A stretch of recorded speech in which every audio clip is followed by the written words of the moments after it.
There was a big concern about threatened and endangered species in 1992.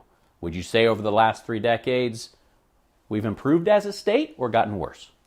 Yeah, I think we've gotten worse because there are a lot of species listed, and the state government has been very antagonistic. But there have been some real positives. There have been some species that were reintroduced in Arizona since 1992 that would have never been reintroduced without the Endangered Species Act. The California condor, the black-footed ferret, the Mexican gray wolf. There's also a big concern about cleaning up Superfund sites that had been contaminated in the 70s and 60s and 50s. We've made some improvements, but not nearly enough and not nearly fast enough.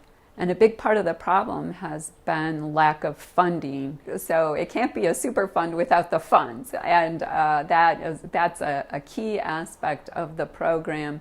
Something barely mentioned during the town hall was water scarcity or the potential of it. Fair to say that that has now become the dominant issue today in Arizona? I think a lot of people thought then that we were starting to get a handle on groundwater. Now we've got climate change having impact. We've got long-term drought.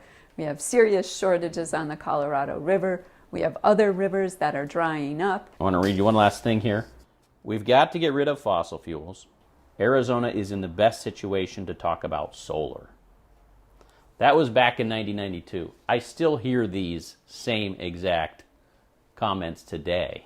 Imagine where we would be if we would have actually really invested in solar back in 1992. But is it fair to say the technology wasn't ready then?